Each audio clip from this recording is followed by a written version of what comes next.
Okay, let's get going. So we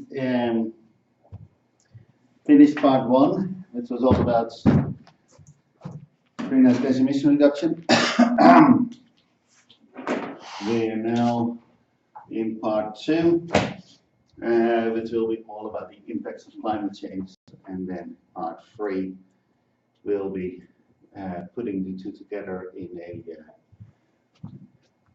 cost-benefit analysis and finding the optimal climate policy. Doesn't seem to have any. So this morning I'm going to talk about two things.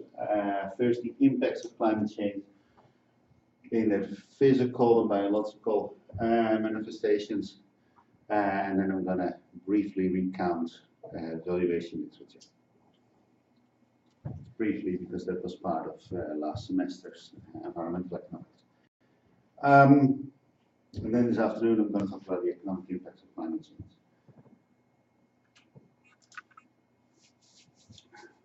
So we talked about projections of future climate change, but we never asked the so what question. I just said it's going to warm, it's going to get warmer in some, going to get wetter in some places, drier in other places, and at other times. But I never talked about, apart from the case of ocean acidification, never talked about the question, so what does this imply? Now obviously if it gets warmer, it gets wetter, it gets drier, then everything that directly depends on weather and climate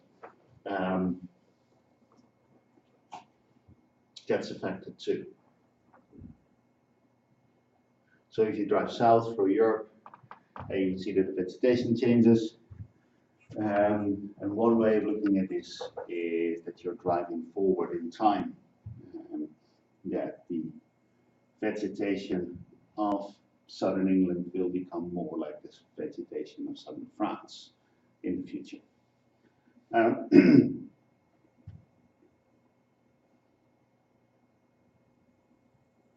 other things going on as well. Obviously, plants are directly impacted by how much rain there is, how warm it is, whether there's frost, and those sort of things.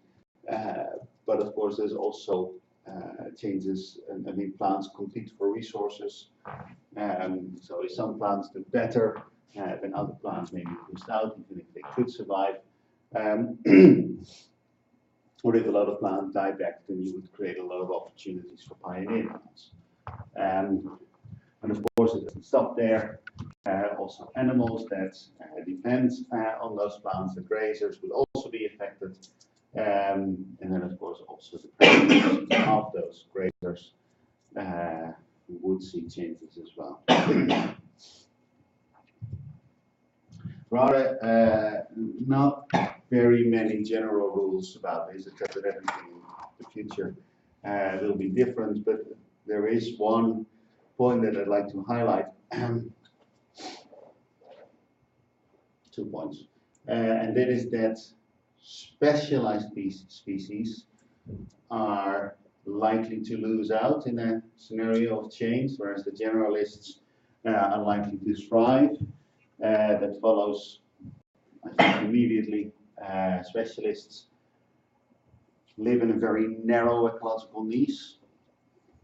That niche will be wiped out from under them, and they have no place to go. Whereas generalists essentially can survive anywhere. And one example, one way of picturing this is to consider edelweiss, which lives on the top of the Alps. And it lives there not because it particularly likes it there. Sunlight is very harsh, can get very cold at night, can get very hot at day, a very harsh environment. The reason that you find edelweiss there is not because edelweiss likes it there, but because there is no competition. So edelweiss can survive in those circumstances, but it cannot compete with other species. Now, if it gets warmer, then Edelweiss would disappear if it simply get too hot for it there. Then where does it need to go? It would need to travel north. But there's two problems with that. One, it wants to go to the mountain to the north, and then it has to travel through the valley, and it cannot compete there because there's all sorts of other plants growing there, so it cannot make it through the valley. It can obviously not jump from one mountaintop to the next. So that is one problem that Edelweiss will face. The other problem is that if you look at the Alps, and at a certain point it stops and you get into the German plains, and the next mountaintops are all the way in Norway. So it will simply be squeezed out of existence at the northern ends of the Alps. Edelweiss is not likely to go extinct globally, it's likely to go extinct locally, but not globally, and that's because a lot of people have Edelweiss planted in their gardens and protect it very well, right? Similarly, those plants that are sort of at the edge of their existence already, those animals that are at the edge of their existence already, two things can happen. Either they get squeezed out if the climate gets harsher, what they consider harsher, or it may be that all of a sudden their margins start expanding and they boom. Right? It's one of the two. Either they stop being marginalized or they're being squeezed out.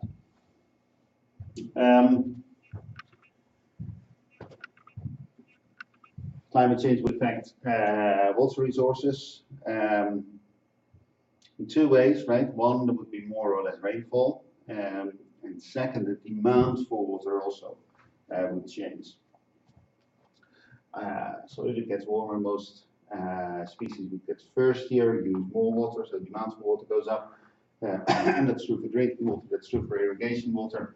And of course, we also use a lot of water for cooling, power generation, all sorts of other large industry use large amounts of water for cooling. And if temperatures are high, you would need more cooling water. At the same time, the cooling water, the intake water is warmer, so cooling is less effective, and you would need more water to achieve the same amount of cooling. Talked about droughts and floods already. It gets warmer in winter, you would need less energy to heat your house, or you would make it, you would need less energy to keep your house at the same temperature as it is now. If it gets warmer in summer, you would need more energy for cooling.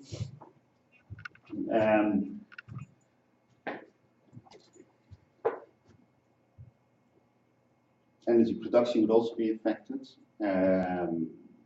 Power generation generates a lot of energy. If it doesn't, you're not able to cool, then you have to shut off your power plant lest it overheats. There have been cases that has happened already during some of the recent heat waves in France. They had to shut down the nuclear power plants because the cooling was no longer effective. It actually had nothing to do with the cooling water itself. There was cooling water available. It had to do with environmental protection. So,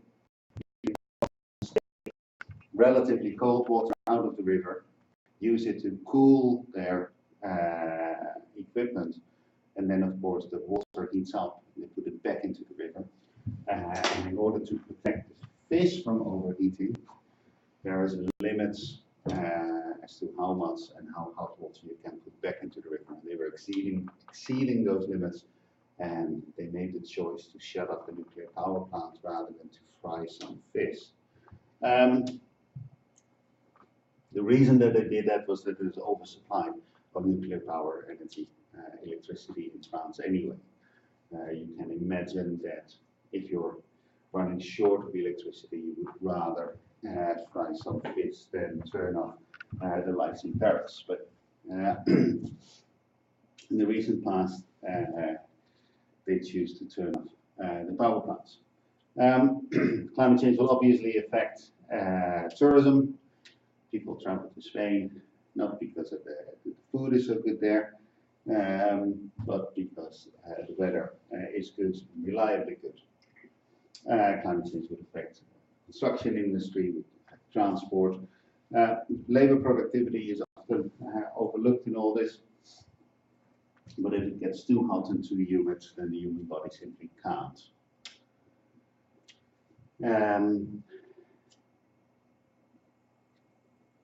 Can't put in a lot of effort. The reason for that is that we're warm-blooded. We need to keep our body at a constant 38 degrees. Inside our bodies there's a lot going on. Brains, heart, all sorts of other organs are working hard, and we constantly, and because of that, we're generating heat in our bodies, and that needs to essentially be radiated into our environment. A lot of that is done through sweating. That is, we produce a bit of water and that evaporates and that cools us down. Obviously, if our environment is warmer, that is not as effective. And definitely, if the environment that we're in is more humid, then the evaporation simply isn't as effective. Which means that if it gets very hot, we simply need to slow down lest we blow up our organs, right? Lest we overheat. So all these things are there. Some pictures just to make it a bit more visible, not necessarily more insightful. This is from the latest IPCC report. At the top, you're looking at a map of the world, and in all the areas that are colored, there is at least one prediction that not so much there would be changes to plants, but changes to entire composition of plants, biome shifts. So what we would now recognize as a tundra may become forest, or what we now recognize as a desert may become savanna. So anything where there's a major shift in the landscape is colored, and you see that that's most of the world. And then the darker the color, the greater agreement there is between the God knows how many models that do this nowadays.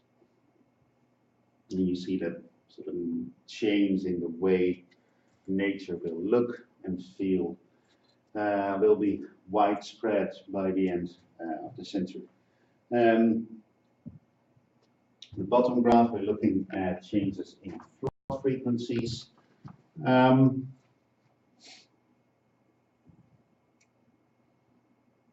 Where blue means wetter, here measured as a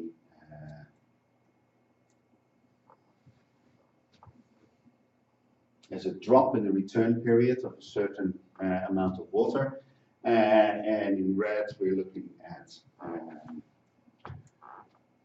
reduced flood frequencies. And again, the important thing to notice here is all change, right? There's hardly any areas on the planet that will not see a change in the flood frequencies. If there's an increase in flood frequency, that does mean that you have to accept more damages or build more protection. Decreases in flood frequency are not necessarily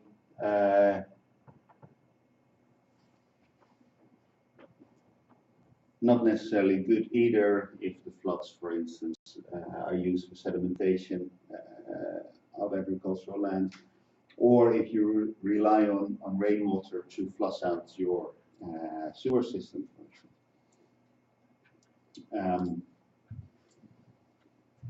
But yeah, there's a need for adaptation everywhere. Here we're looking at the three major crops, maize, wheat, and rice. This is essentially what feeds us. In temperate regions where we are, the tropical regions, and then this is on the horizontal axis, you're looking at scenarios of climate change. You measure the local mean temperature. Positive means an increase in yields, negative means a decrease in yields. The red scenarios are if we assume that farmers keep doing the same thing as they've always done.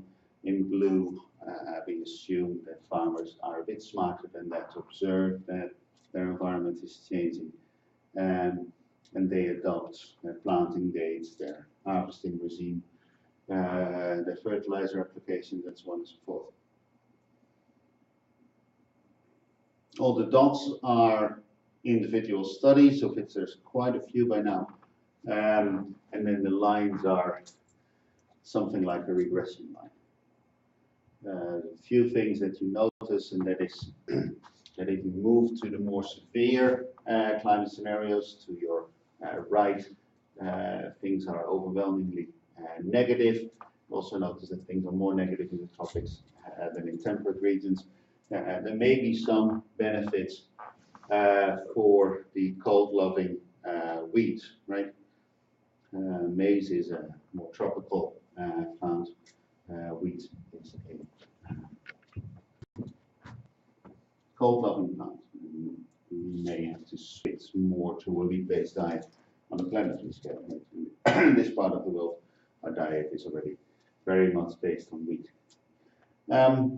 This picture I find fairly confusing, and I'd rather look at this one. So previously we looked at yields. What people did here was stick these changes in yield into models of the global food markets. And there, I think a more insightful and more meaningful picture arises. So the underlying scenarios are the same, but rather than look at yields, what we include here is farmers changing crops, crop patterns changing across the world, and so on and so forth. Some studies just see bad things, so the indicators we're looking at are the changes in the price of food. And obviously, if the price of food goes up to where it otherwise would have been, that means that supply must have fallen, right? Because the amount of food is inelastic. Some studies only see negative things. Other studies actually see in the sort of early stages a little bit of warming is probably good. It's actually not so much warming, but it's more CO2 fertilization. If there's more CO2 in the atmosphere, then plants grow faster. Because plants are built of water and CO2, right? So if there's more CO2, they can grow faster. There's another effect, probably more important, and that is that plants are more water efficient if there's more CO2. So one way of picturing photosynthesis is that plants have little mouths on their leaves called stomata, and they use that to grab CO2 out of the atmosphere.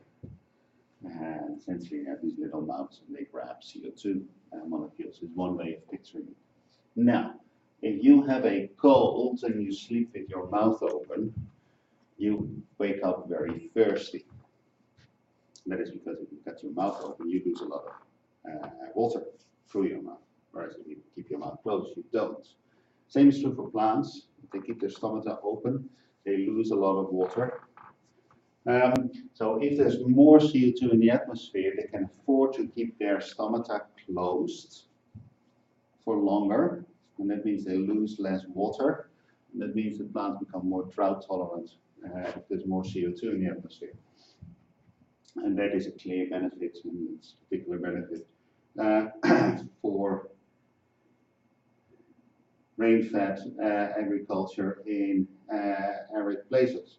And that explains why initially we would see a net increase in food production, but then of course if it gets hotter and hotter and hotter, at a certain point we'll run into trouble, and different studies put that point in different places.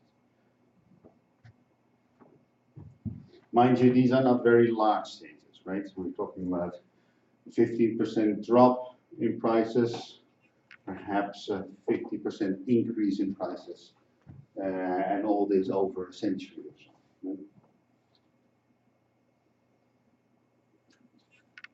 Right? Climate change also affects human health. I talked a little about heat stress in the context of labor productivity. Same is true for just how well you feel. You may recall a heat wave you've lived through. You just get very, very tired because your body works so hard to keep itself cool, and you don't get a lot of rest at night. Now, you guys are young and healthy, hopefully, definitely young. Very old people, very young people, and people with pre-existing cardiovascular respiratory problems don't do so well. They get very tired too because their body works so hard to keep them cool, but they simply may not be able to keep up. And what we see during heat waves is that particularly the elderly, and particularly people with cardiovascular problems, their bodies simply give up after too many days of very hot, very humid conditions. Same is true for cold stress. In this part of the world, excess cold leads to many more deaths, order of magnitude more than very hot periods.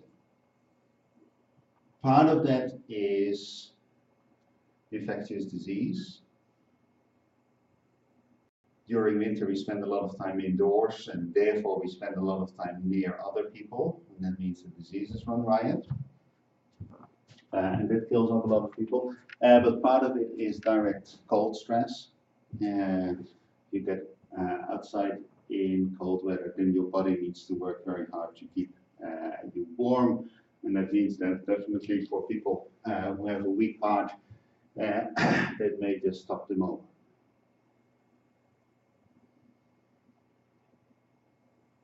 Diseases like malaria, dengue, schisto, diarrhea, cholera, what have you, tend to thrive in hot and wet conditions. If it gets warmer, you would expect to see more of these, what are now tropical diseases. If it gets wetter, the mosquitoes would have more places to breed, would become more prevalent. And the expectation, I'll come back to that next week, the expectation is that these diseases will also increase in their frequency. You leave food out of the fridge, it spoils. If you leave food out of the fridge on a hard, warm day, it spoils very fast. So you would also expect that in a future warmer climate, you would have more cases of food poisoning and those sort of things. And then finally, if it gets warmer, then the sea level, the level of the sea will start to rise, leading to problems of increased erosion, increased inundation, more frequent floods. As we start building dikes, and if we start building dikes, then the wetlands in front of the dikes will start to drown. And something that not everybody realizes is that we will also see more intrusion of salt water into our groundwater tables. Sea level rise is often seen as a particular problem of small islands, particularly low-lying islands, atolls. And many of them are sort of like built on coral with a little bit of sediment on top. And some of these islands are not much higher than 1 meter above average sea level. And that's roughly what we would expect over the century sea level to rise. And that means that these islands would be completely underwater because there's no way they could grow fast enough. I mean, coral grows, but not as fast as this, and definitely not if there's an island with people on top. So by the end of the century, you would expect a lot of these atoll islands to have disappeared under the sea and have turned from islands into sandbanks, essentially.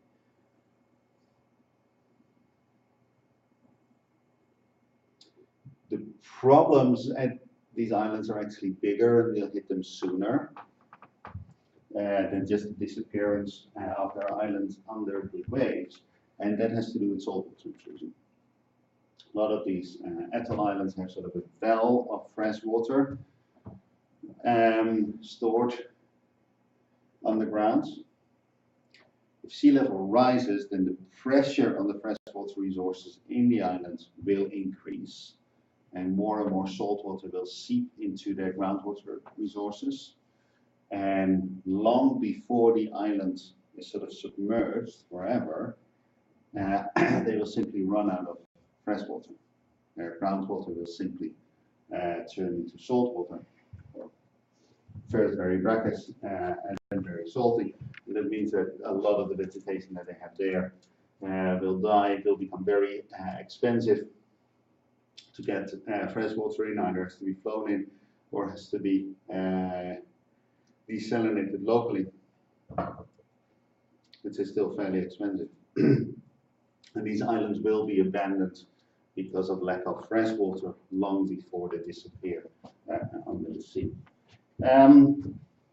Same is true in our coast. It's just that the wet brackish water will come further inland, but Great Britain is big enough that you don't need to worry about running out of fresh water.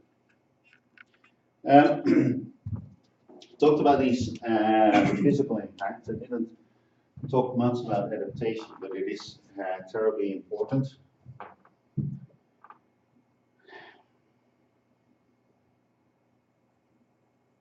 This is a picture of a beach, as you may have guessed.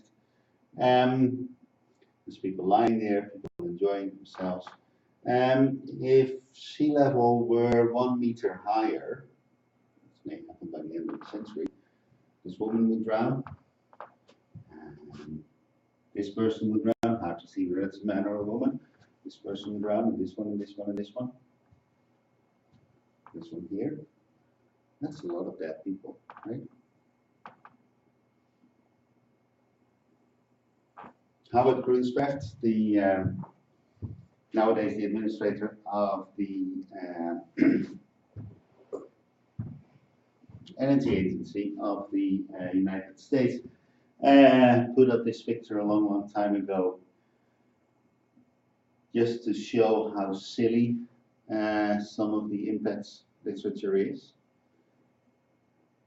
Because this woman here will not drown of sea level rise, right? Most people stay on the beach for a few hours and then it gets too hot and they go do other things again. Sea level rise happens over a century or so. So yeah, maybe next time this woman will come back and sort of wants to go back to the same beach. The chance that she will end up at the exact same spot is actually fairly small. Sea level rise over a century, so this woman will be long dead by the time sea level has reached 1 meter. What are the chances that her children will sort of like come to the same beach and her grandchildren and will insist on sitting in the exact same spot? That's fairly absurd, right? I mean, they have eyes, they have ears, they notice that the sea has come over the beach and the beach is gone, and they won't go sit in the same spot. Right?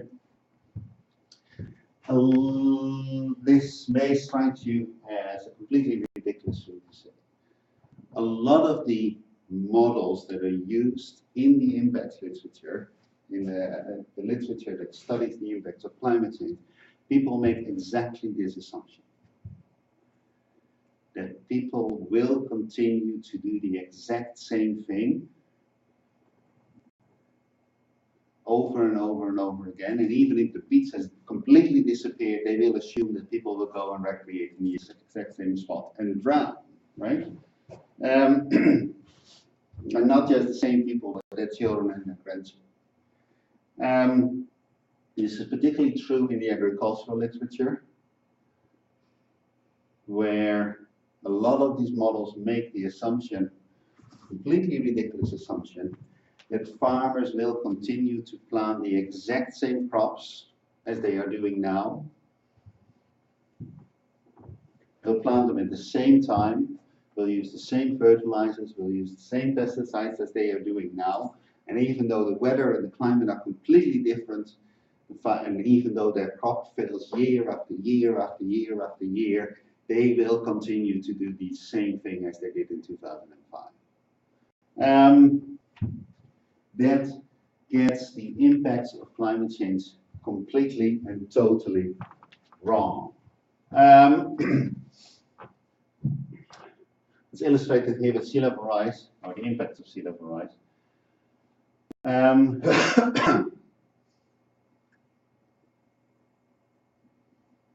Because it's best studied there. The horizontal axis here is the amount of sea level rise. The vertical axis is the number of people who get flooded. No distinction between getting your toes wet and drowning. It's just people who are flooded in one way or another. There's a number of people flooded per year.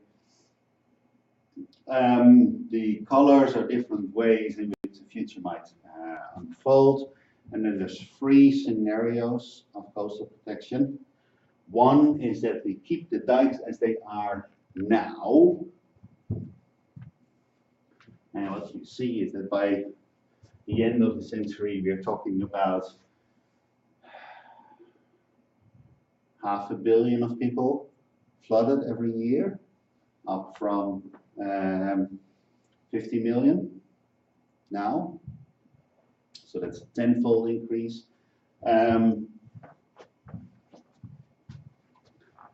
In the number of people suffering from floods. So that's the solid lines. The sort of dashed lines are what would happen if we keep the dikes, make sure the coastal protection keeps pace with sea level rise. And that makes a big difference in some scenarios. And then in the dotted lines, we're looking at those scenarios where we sort of take account of, if you look around the world, then you would see that sort of rich places are actually fairly well protected against floods, whereas poor places are not at all well protected. And if we assume, as I said in the second lecture, as all these scenarios do, that there will be a lot of economic growth in the future, then people will be richer and will be better able to protect themselves. And then we go from the dashed line to the dotted line. And then the flood problem is not 500 million people flooded per year, but more like 50. So what we assume about how people respond to, in this case, sea level rise, and climate change more generally, makes a large difference for the severity of the impact.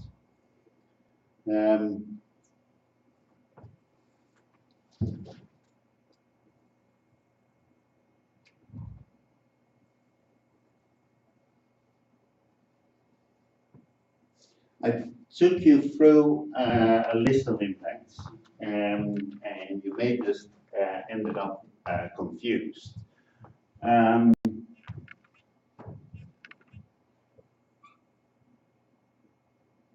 Because there's large impacts and small impacts. There's impacts that are positive, there's impacts that are negative, there's impacts that are positive to some and negative to others. Sea level rise is generally seen as a bad thing, unless, of course, you happen to be in the business of building dikes, right? Sea level rise is a big boost to your business.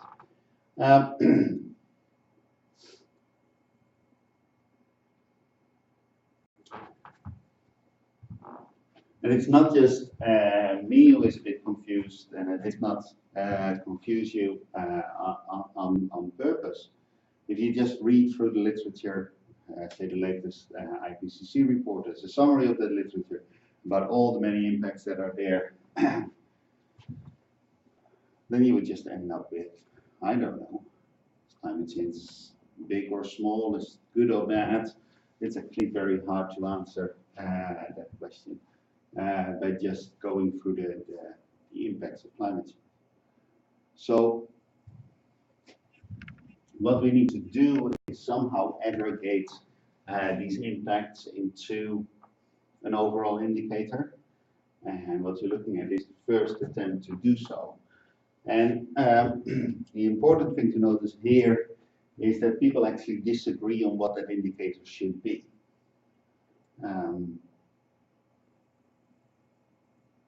Because that reflects essentially your system of values. People are perfectly entitled to have different opinions about this. So some people worry about the risks that climate change would bring to unique and threatened ecosystems. I mentioned the atoll islands. They are very vulnerable to climate change. If you worry about those sort of things, then climate change is a big problem. If you worry about particular species of butterfly, you should be very concerned about climate change. Because it actually, in the case of butterflies, it has already been documented that some species have become locally extinct because of climate change. And we've seen only a little bit of climate change in the past. We expect to see much more in the future, so you would expect more of these problems. I wonder how come butterflies are extinct because of climate change? They can fly about, right? Why don't they just follow the weather? Reason for that is even though butterflies can fly, they're actually not very keen on crossing large open spaces because of the risk of predators. So if you have a very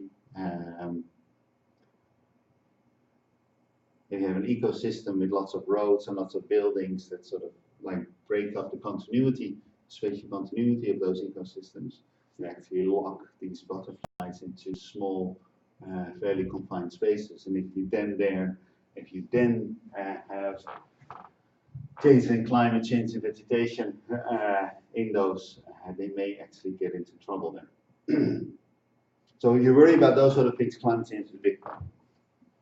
If you worry about such things as major changes in the way ocean current works, melting of Greenland, sliding of West Antarctica into sea, those sort of things are not the sort of the large planetary scale changes. That's not going to happen during your lifetime, probably not during the lifetime of your grandchildren either. So if that is the sort of thing that you say, well, that is what we should focus our attention on, then climate change is much less of a problem. Another way of looking at this is to wonder what happens to human welfare and use the impact on either the average human being or the median,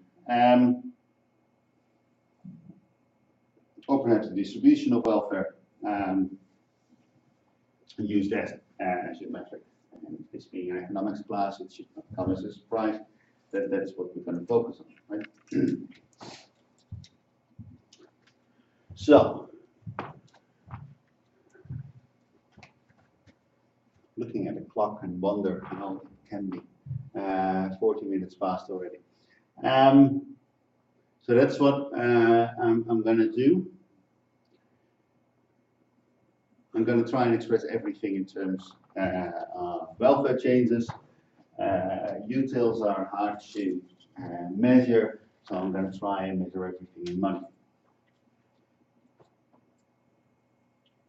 Which has advantages, right? If you express the impacts of climate change in money, you can directly compare them to the impacts of greenhouse gas emission reduction, which is also measured in money. So we can do cost-benefit analysis, you can include them in national accounts, you can look at the overall size of the climate change problem relative to the size of the economy, relative to other problems that we have, and of course, if you're so inclined, you could also use it as a measure of how much compensation should be paid to those people who suffer the consequences from climate change. Because compensation is typically paid in money. Now, last term, George talked a lot about this.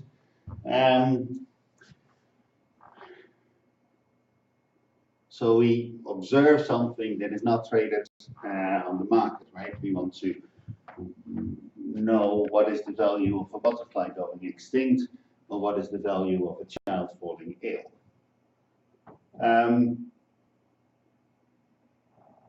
Both of them bring a welfare loss, but neither of them can be bought in the shop, right? So we have to use different methods than just looking at market prices to find out what is the worth of these things. There's two groups of methods for this.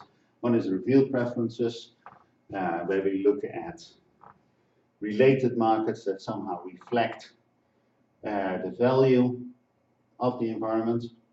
And there's two basic methods there. Travel cost method, where we look at people's recreation behavior, people's travel behavior, and see that people are willing to pay a lot of money to go see,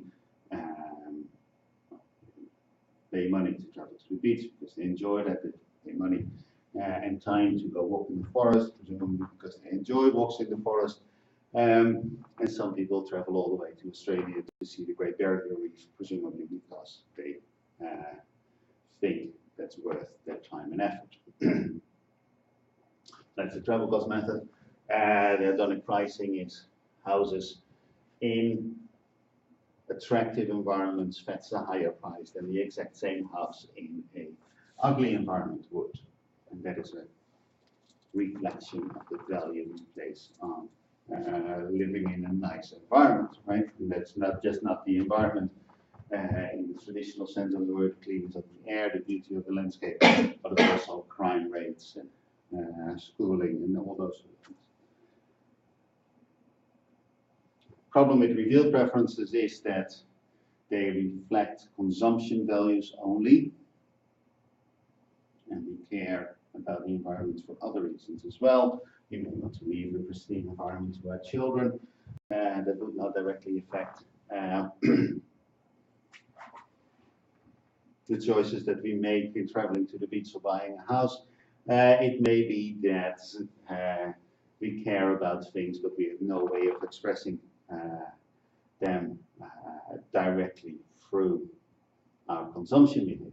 And for those set of values, we have to resort to stated preferences, essentially asking people how much would you be willing to help preserve the population of minke whales, say.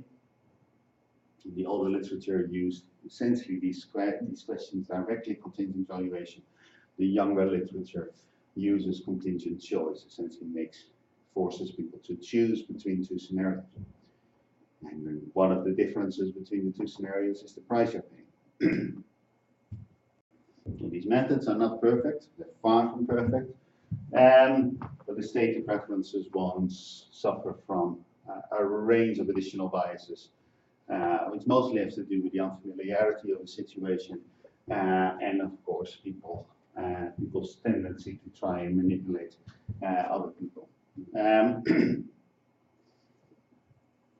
because they're stated preferences, you're actually not paying.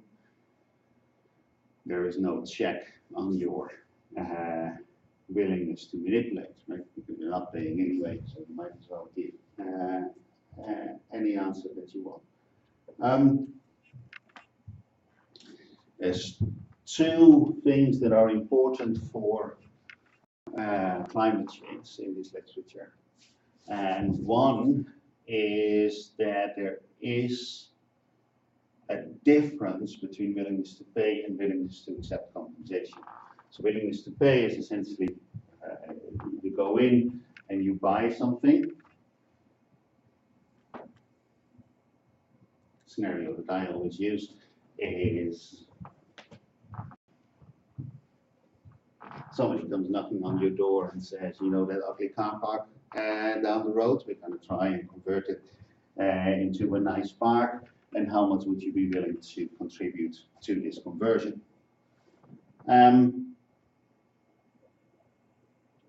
That's one scenario, right? Willingness to accept compensation is the other way around. Somebody comes knocking on your door and says, you know, that nice park down the road, we are going to convert it into a car park. And we realize that that would hurt your welfare, and therefore we are offering compensation for this. Standard economic theory would tell you the difference between a park and a car park is the same, right? So your willingness to pay should be the same as your willingness to accept compensation. There's been a lot of experiments to show that that is not the case. Part of the reason has to do with the income transfer, right? Willingness to pay, you're giving up something of your income. Willingness to accept compensation, you're giving up somebody else's income. You don't care about that. The budget constraint doesn't hold.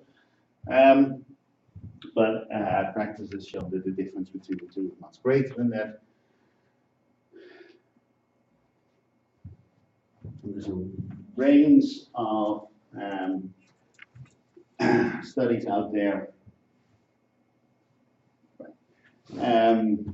This is a frequency diagram of the studies that estimated the willingness to pay and the willingness to accept compensation for the same goods, and then took the ratio of willingness to accept compensation over willingness to pay. And if it's greater than 1, the willingness to accept compensation is greater than willingness to pay. And you see that that is true in 96% of the cases, right? Only 4% of the cases willingness to pay was greater. And you also see that the difference is not a few percent, but actually there's some 10% of estimates that are out there in the literature suggest that the willingness to accept compensation is 10 times greater or more than the willingness to pay. The reasons have to do with loss aversion, the reasons have to do with immaterial consumption, right? Thinking back on the park versus the car park.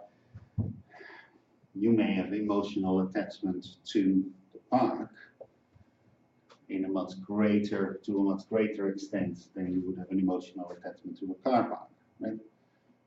Car park is this utility park you can use to walk your dog, play frisbee, frolic with people that you fancy, right? So you may have built up memories of that would also be taken away. That is much more pertinent to you than the difference in the physical appearance of a park versus a car park.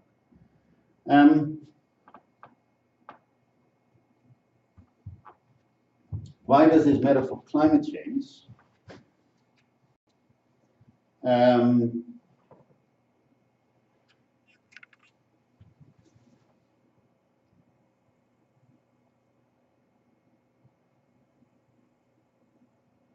Climate change is a very slow problem.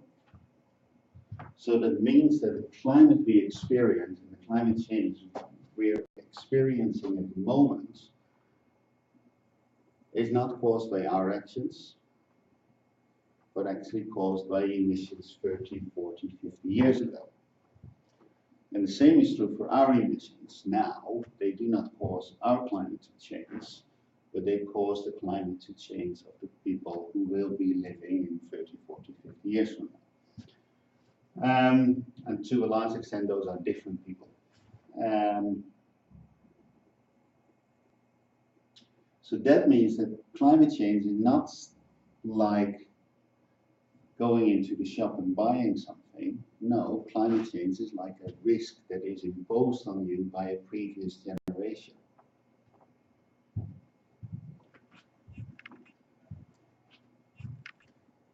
And if you formulate it like that, then willingness to accept compensation is the logical way of phrasing the impacts, evaluation of the impacts of climate change. It is simply not something that we do to ourselves. It is imposed on us. And willingness to pay assumes an act on your behalf to get something that you want, whereas willingness to accept compensation is something bad happens and you get some compensation, right? So if you phrase climate like that, then willingness to accept compensation is the appropriate way of valuing things. Alternatively, you can phrase climate policy as our willingness to buy an improved climate for our children and grandchildren. And then it becomes willingness to pay again.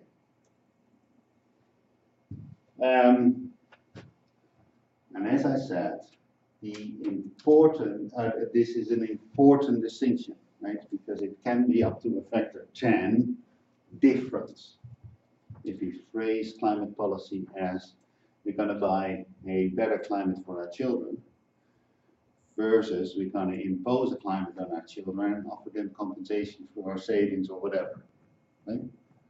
The answer to that question is likely to be very, very different. And it's a bit unclear what is actually the appropriate question to ask. Okay, I'm going to stop here. This afternoon I'm going to talk about impact estimates after finishing this because I did not get the benefit transfer. Okay, see you then.